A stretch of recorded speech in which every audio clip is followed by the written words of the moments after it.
Dear friends, today we are going to see the unit number 6. We call as an IO management, input output management, and especially we are going to see the topics inside that chapter is disk scheduling and RAD technology. That's another important topic which having the numerical part related to the disk scheduling as you already have an experience of CPU scheduling. Similarly, this is another one of the scheduling we call as a disk scheduling. So there are three types of scheduler, as you know, the mid-term, short-term, long-term. So this is a category of the long-term scheduler. Means you have to place the process from the hard disk from to the what ready state, and then from the ready queue or ready state, the process will be scheduled into the what execution mode that we call as the short-term scheduler. So we have to see that algorithms, right, with numerical aspect as well as, and then we will finish up with the red technology, and that's another important topic.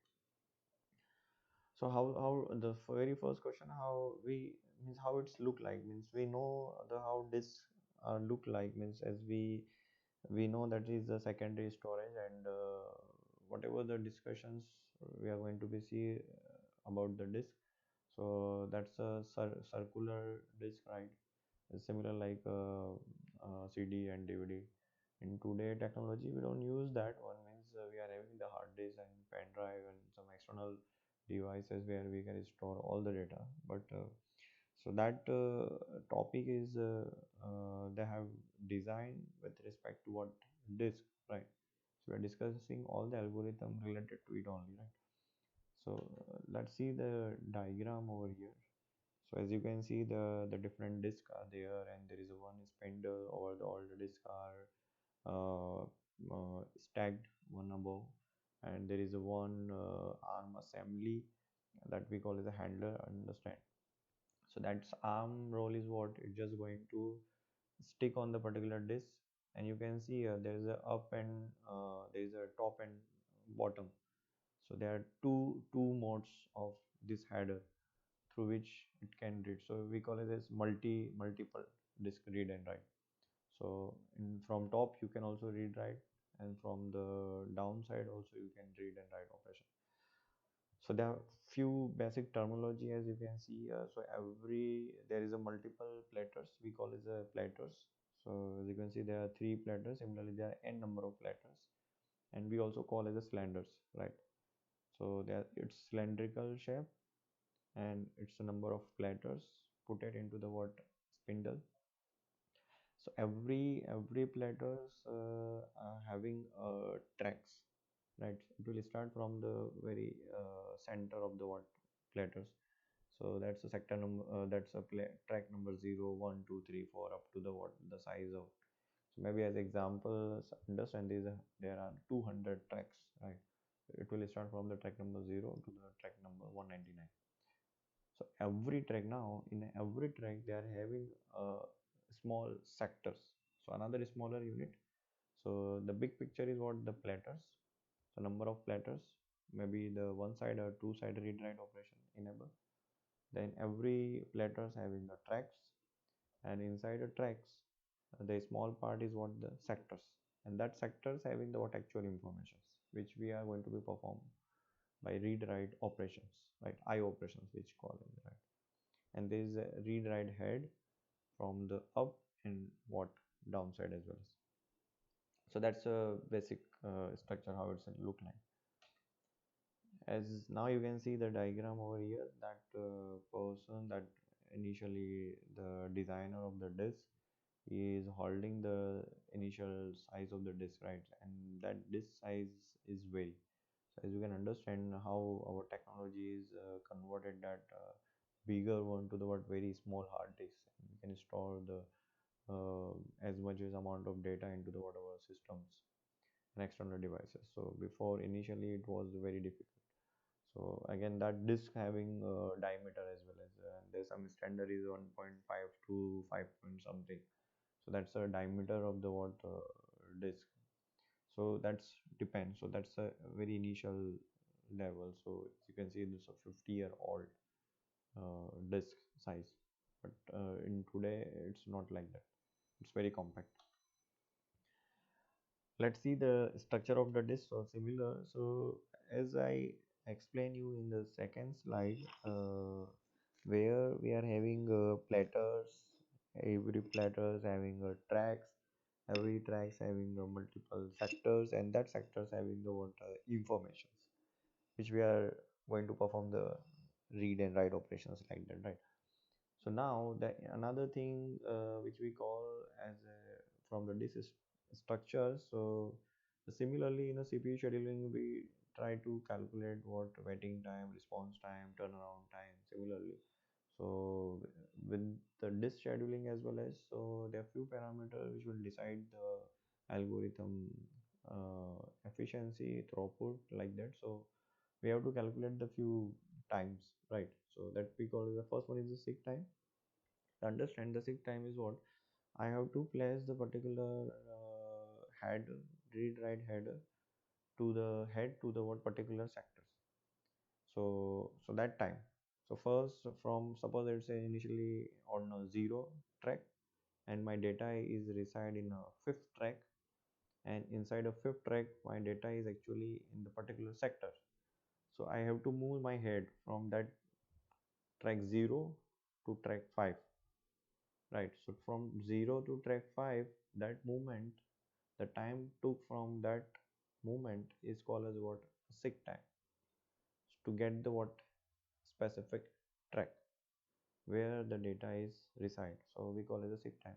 Another one is what, latency time.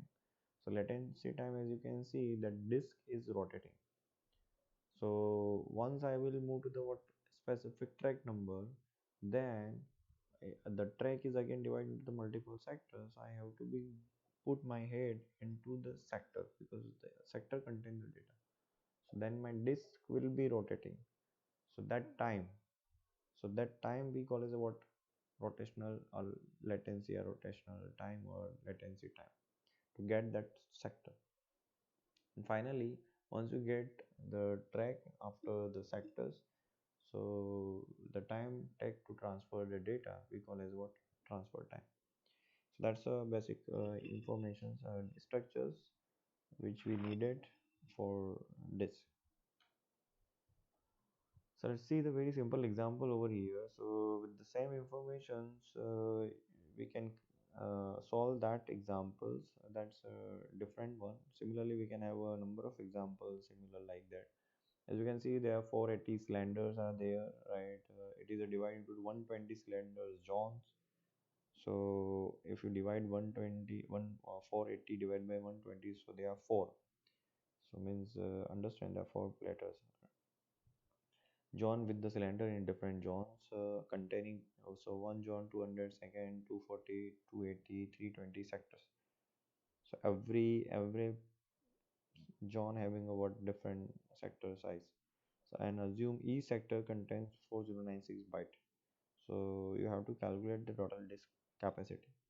So understand the question is very simple. You have to just collect all the informations, how many sectors, how many tracks, how many platters, whether it is a dual side or one sided. And once you get all the counting, then you have to just multiply with the what 4096 byte. Then you will get the what actual size of the disk, right?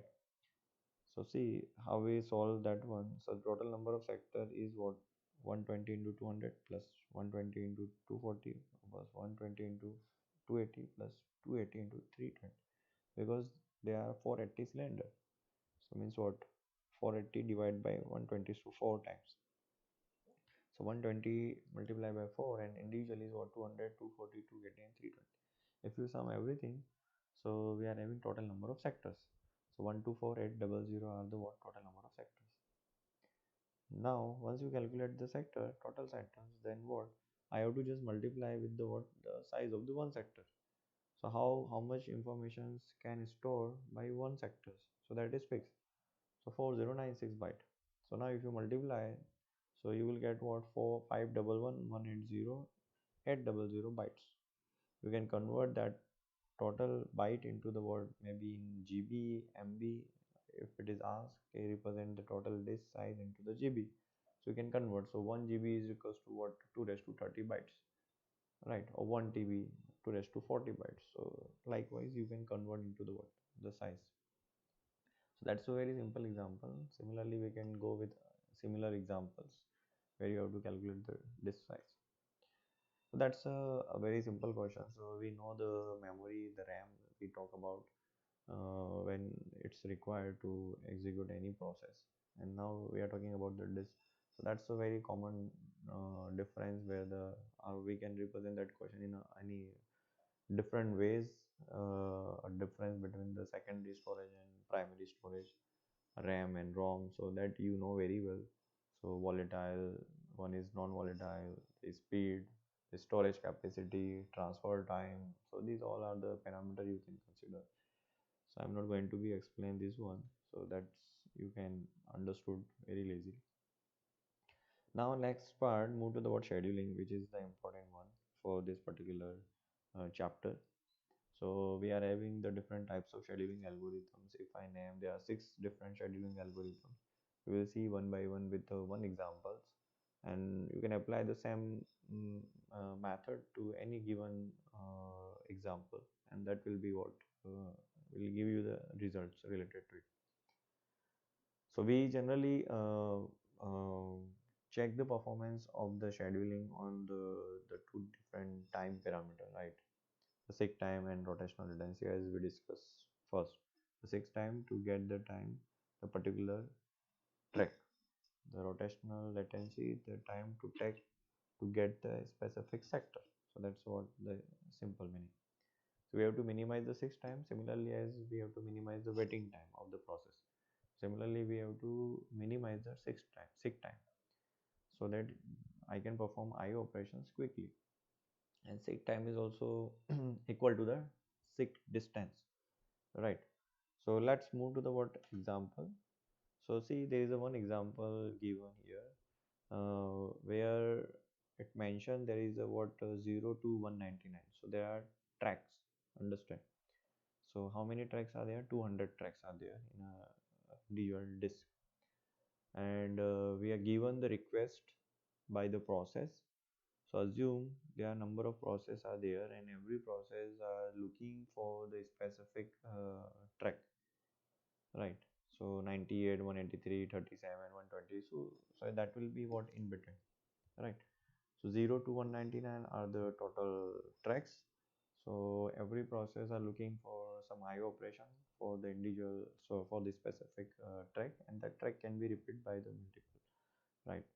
So as you can see here, the different process having different track requests, and the initial situation is what the head, the read write head is pointing what track number 53. So accordingly we will start the what move to the our head to the request. So very first algorithm, which is very basic and very simple one, as we know, the first come first serve. So the request will be in a queue as given. So first request is 98, 183, then 37, like that up to the 67, and initially our read write head is on 53. So you can see here, so that track, as we had seen the diagram of the disk, it's circular, right? Just stretch it into the one single line, so that will be easy for understanding the execution of the algorithm. That's why. So it's 0 to 199, means we are having 200 tracks. So initially head is on 53. So as you can see, the beginning point is 53. Now the next request is what, 98.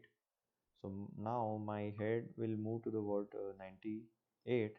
So I have to calculate the what total head movement, right? Or I can say the total seek distance, right?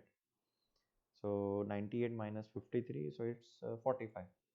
Now the next request is 183. So now my head move to 98 to 183. So again you have to calculate the difference, 183 minus 98. Now next request is 37. So from 183 my head move to what directly 37. Then 37 to 122, 122 to 14, 14 to 124, then 65, and then 67. So irrespective of a difference, whether the difference is maximum, minimum, that we do not be going to see. The just thing is what we will just check the sequence, and the requests arrive, and then accordingly what we will move our heads. So if you get the difference of all the head movement from the one to another point, and if you sum it, so that total head movement will be what, 640 cylinder, right? The simple. If it is asked the average seek time, so that's the seek distance is again similar to the seek time. So you can divide by the what number of process requested, so that will be the what average seek time, right? So that's a very simple. If I ask what is the any disadvantage of the first come first serve, so yes, you can ask, right? And you can see. So the thing which we discussed in CPU scheduling with respect to CPU scheduling as well as, so first come first serve having the conway effect. So similarly, that effect is also here. So conway effect is the problem in a first come first serve. So there is no starvation in a first come first serve. It's a simple, easy. Have to follow the order in which order the queue is maintained. That's it. Another algorithm, the shortest seek time first, right? So the algorithm is what just greedy algorithm. Another one you have to be what check the shortest seek time, right? So accordingly, what we will select the request and we will schedule it. And now again, just see it how we are going to be implement that algorithm. So that will be started from the 53. That is fine. Now out after the 53, you have to be compare, right, the seek time. So the minimum distance from 53 to the any of the given track request. So that's why the 65 is get chosen. And if any other request is there, and if there is an tie between the two process, because the suppose the difference uh, from the 53 is same, then you have to break the tie. So the breaking method is here is what the direction, so in which direction my head is moving. So whether it is moving to the 19 from towards the 199 or maybe the towards the 0. So accordingly you can decide, right? So tie breaking situations will be break by the head directions, head movement direction. Otherwise, if there is a no tie, you have to just calculate the difference from the 53 to all the requested track number, and which one is minimum, you have to move accordingly. So after the 65, the minimum is 67. As you can see, the difference is only 3. Then from 63, the next minimum difference is 37, and the next minimum is 14. The next minimum is 98, right? 122 and 124, and then what, 183. And then my algorithm will get stopped. So if you just calculate the difference and sum all the difference, then we will be having 236 cylinder movement, right? So that's the minimum, because that's a greedy approach. As you can see here, it will give you the optimal solution as well as but the bigger problem here with SSTF is what you have to be having predictions over the minimum difference, and that is totally dynamic situations where you cannot be get that difference initially, right? So for the static problem it's fine, but for the dynamic it is not be applicable. So it will give the minimum movement, but practically it's not possible. You have to it's in dynamic situations, the any track request can be come, right? So that's problematic, but we can combine the 2 3 algorithms and we'll have one actual algorithm. Another algorithm we call as scan, right?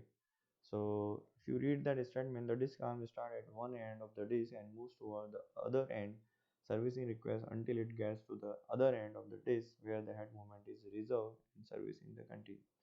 So see that algorithm also we call as an elevator. So as we know that how elevator work, so anybody is requesting from the floor fourth number floor, so in between somebody is what also push the button at floor number 2, and right now my lift is on ground floor, floor number 0. So understand, it will serve the request for the second floor, then it will reach to the fourth floor automatically. So that's how elevator work, right? Exactly. So Sam, that algorithm works. So see how this algorithm solve the problem. So now for this algorithm, you can notice one thing from the last two algorithms. Our head movement is what towards the 199 from 53 to 199, right? Now suddenly my head is moving towards the what 53 to 0, right? So that another information which we need in questions, where is my head is right now, and moving towards the which direction. So that informations will help you to decide the direction in a scan, right? So in these algorithms that is given, the initial head is what 53, and now my head is moving towards the what 0. So that's why I choose the directions, right? So from 53 you have to serve the request into that directions and reach to the what last trip, right? So as you can see 53 to 37, now calculate the difference. Now from 34 37 37 to 14 and 14 to 0, there is no request for the track number 0, right? Understand? But it will be touched to the beginning point or maybe the last point. So that's why, so that 14 is now you can consider as an overhead. So 14 minus 0 is 14, that is a overhead for us. Then from the 0 it will go to the what next request in the opposite direction. So that's a 65, then 67, then 98, then 122, 124 and 183 and get stopped. So now we just check the calculate the difference and do the sum, and that is the what the algorithm. So the thing that is a practical situations, right, where we will start some work and finish work in the directions, and then back to the what another opposite direction and finish the job. So that philosophy work over here and they calculate, so that practically is possible, right? So if you calculate the total head moment with this algorithm, it's 208 cylinders, which is also minimum compared to the what SSTA. So SSTA giving 236 cylinders. So that's again depend, right? So how much difference you are having on a different request. So number of movement in a head, IO head, so that will be cause the multiple, that will be cause maximum cost. So now it's performing better, best compared to other algorithm, 208 cylinders only, right? So another algorithms, that circular scan, C stand for circular and they scan. So that's another one. So provides a more uniform wait time than scan. The head moves from the one end to the disk to the other, servicing requests as it goes. The similar one, but it's a circular fashion. If you see, just move to the diagram directly, how this algorithm solve this scheduling problem. So this is the another one. Again I need directions where my head is moving. So maybe for this example the information will be given that the my disk head is right now on 53 and now it's moving to the what 199, and then calculate total disk movement using C scan. So that's why we choose the directions like that, right? You can read this one. The head moves from one end to reach to the other, servicing request as it goes. When it reaches the other end, however, it immediately returns to the beginning of the disk without servicing any request on the return trip. That's what here. The first 53 go to that directions up to the 199 and serve all the requests in between. So 53 immediately 65, then 67, 98, 122, 124, 183, and there is no request like 199 tray, but that's again overhead 199 to 183.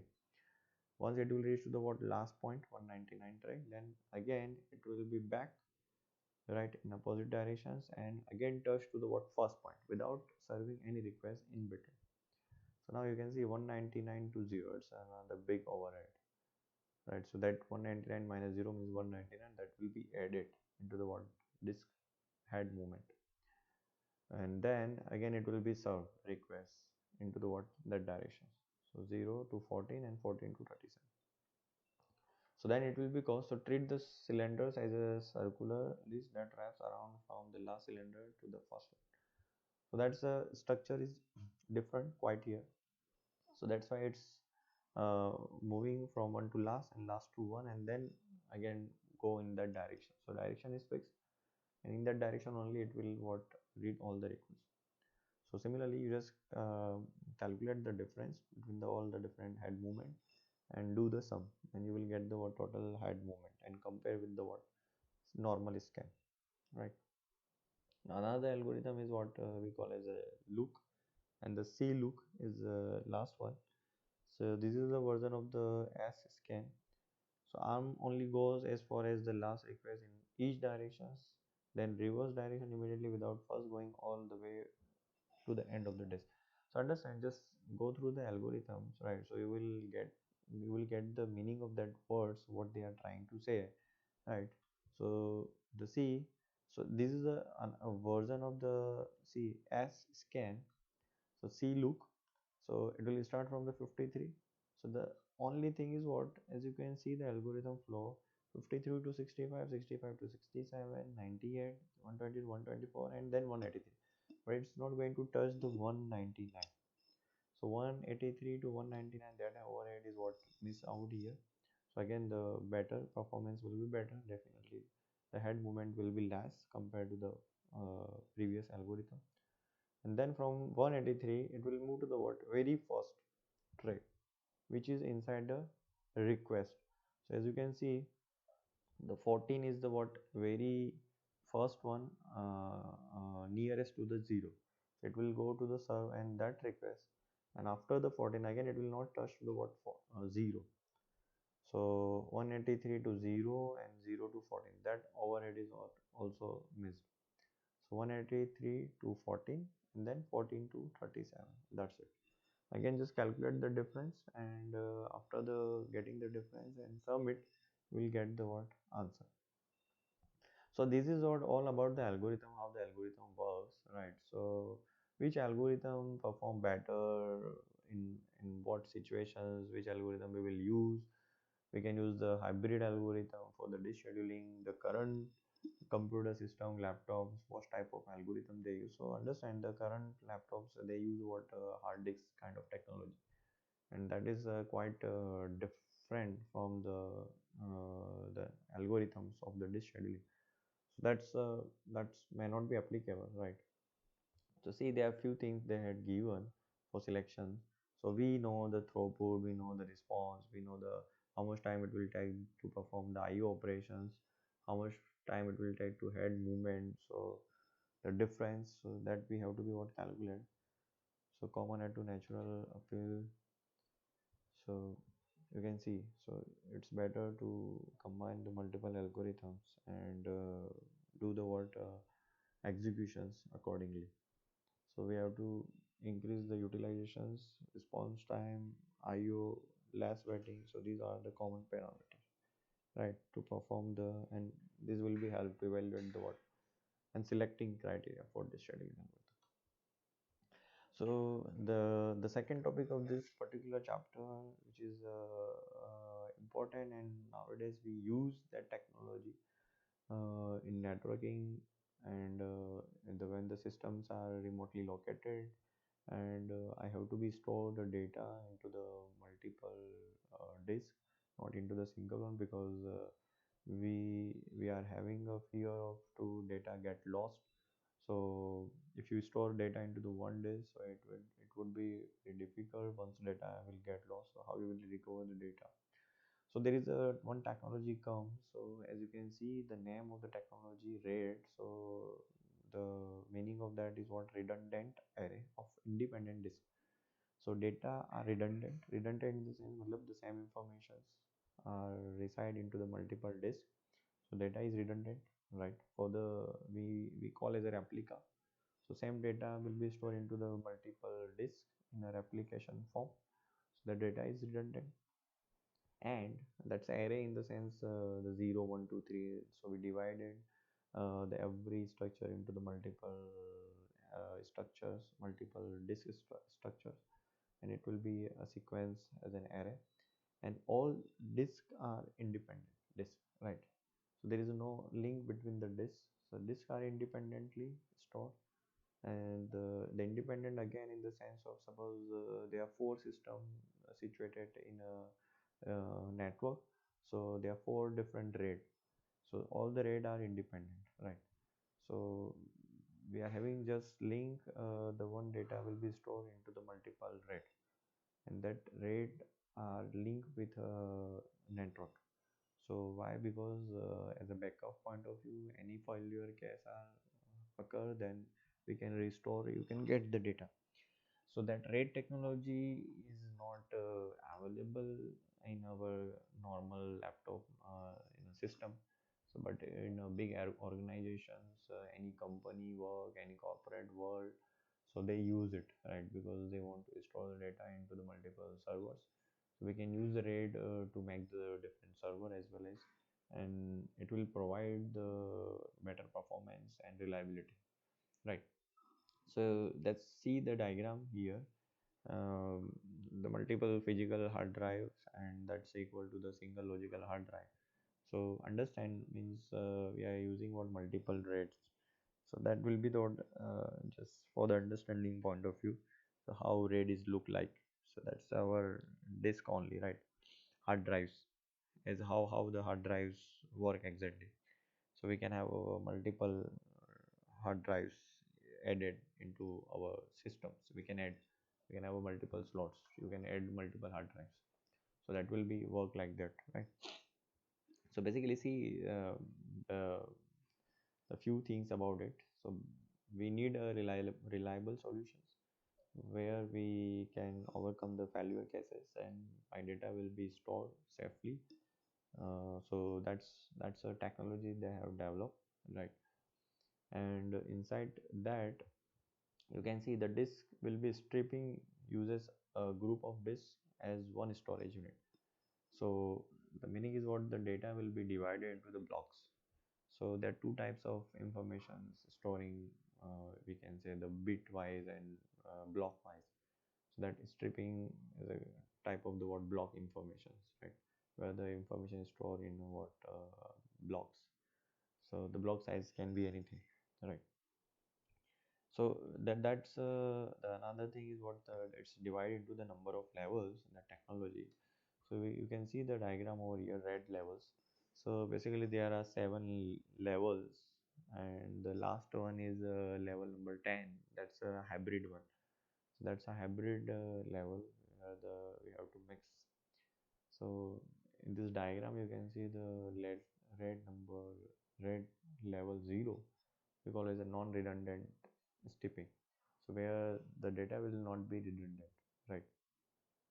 So that's different levels, right? So individually they started with level number 0, then level 1.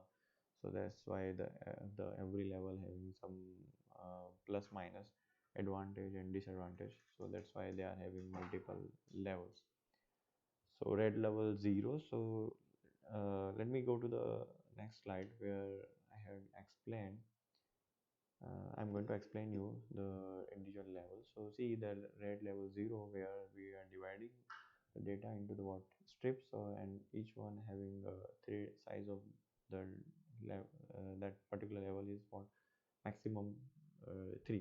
So 0, 1, 2, 3, 4, 5, 6, 7, 8, 9, 10, and there is no any replica. So that's why we call it a non-redundant stripping.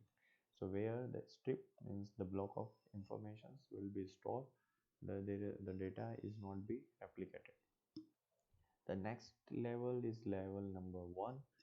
We call as a mirrored disk. As you can see, 1, 2, 3, 4, and the remaining 4 are the copies of the same. So similarly over here, so we are having 11, 12 strip of data, and similarly we are having 12 strip of similar data, we call as a mirror. So that redundant information. So in a RAID level 1, they implemented like that. So initially is RAID level 0, so where the actual data is get stored. But if suppose any data is lost for any of the failure cases, so my data will be lost. So that's why they want to keep that data as it is. So they make the what copy of the data that we call as a mirrored data. So the one backup will be available inside a RAID. So that is a RAID level 1. So advantage over the RAID level 0. So another level you can see the memory style error correcting codes, right? So the P stand for the parity bit. So I hope you guys are aware the parity bits, non-parity, parity, parity checking. So that's all are the encryption decryption mechanism, right? So parity means even parity might be maybe the odd parity with respect to 1 or 0, whatever, right? So you can see the red level 2, which is another version, so where we want to be ensure the informations will be transferred from the one red to another one, which will be accurate. So that is the what main motive. So when we are replicating the information from the one to another one, so we want to be assured there is no data will be get altered in between. So there will be no noise in the data, there will be no error into the data. So that's why we put the word parity. And parity is what bit wise, it's not byte wise, so it's bit information. So that's why in the red level 2 it's bit wise information, right? So that's the simple one. So you have to be calculate the parity bit.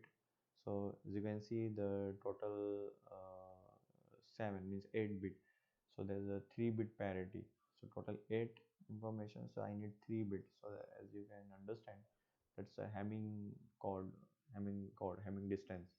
So that's another error checking mechanism, correcting mechanism, as you know. So we use the 3 bit, so 7 bit Hamming distance code. So 3 bit parity redundancy bit we use for correcting the information. So that is what the next level, where whenever we are going to put the information into the what as in copy to the next RAID level, so the I have to be make sure that informations will be stored correctly. There is no same information must be there, right? So I have to preserve that information. So that's another level of the RAID. As you can see the red level 3, so that is what you can see over here, bit interleaved parity. So I have stored the informations and individually I have a parity bit. So for the bit 1 2 3 4 the parity bit, another 5 6 7 8 another parity bit, another parity bit. So that's also work on the what a single parity bit information. So the informations which we are going to be store and in a encrypted mode you can say, and we want to be assured that informations will be actual information. So that's a different method they are implementing to make it safe. Red level 4, which we call as a block interleave parity. So that's a block level. So 0 1 2 3 having a parity 0 to 3. That parity bit maybe the even or odd whatever, 1 and 0, even number of 1, maybe the odd number of 1, even number of 0 and odd number of 0, like that. So similarly block we convert, so now strip 4 5 6 7 having parity 4 to 7. Similarly strip 8 to 11 we are having parity 8 to 11. So that's another one. So in the as you can see, so the bit information converting to the strip one, and all the strip will having the parity, right? So that's another improvement in red level 4. So the implementation is different, else everything is what the similar one. We have to be keep data into the multiple uh, with multiple copies, so that will be redundant information. So in the red level 5, as you can see the structure of the informations. So there is a problem in red level 3 and red level 4. That is what we are using one disk structure to store all the parity information. So suppose that disk is get corrupted, then what? So the multiple levels of the disk and every having three layers, right? Maybe platters you assume. So if that particular block is lost, suppose parity block is get lost, so what then? How can I assure my information are actual one and correct one? So that's why they added another one, so the red level 5, where every level, every layers will having their own parity bit. So so means what we distributed, so we distributed the parity block into the all levels of the block. So means the all informations will be there, and the individually that they are going to be what validate the information. So see that we call as a what block interleave distributed parity. So every block will be distributed and having the parity bit. So it would be easy. So in the last one, you can see the 6 and 10. So 10 is the advanced one. The 6 is having two types of redundancy bit, P and Q. So P and Q are the two types of, because the P for actual information, so the parity bit. For the parity bit, we need another Q redundant bit. So the multiple level where if suppose the redundant bits get corrupted, then how can I validate? So there another redundant bit they have added as a Q. So diagram is not here, so but you can understand with the red level fifth. So that's a similar one. In the last one, red number 10, it's a heterogeneous disk array. So where we are going to combine the 3 and 4, or maybe 4 and 5, maybe 5 and 6, and the combined red will be work as a red level 10, and that's we call as a heterogeneous disk array, right?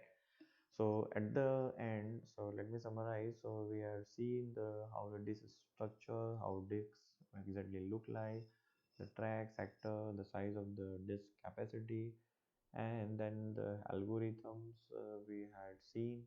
And you can do the same example with multiple exercise, so you would be clear about the how exactly it works, and how you calculate the total disk movement or seek time, maybe the seek distance. And the last one is the simple principle of the what RAID, the RAID technology. That's a very important one. You can explore the few more things about it by referring some good reference, and you can refer the our reference book, right, to get more about it. So thank you, students. So I hope you have to just revise it once, and it would be a workout. Thank you very much.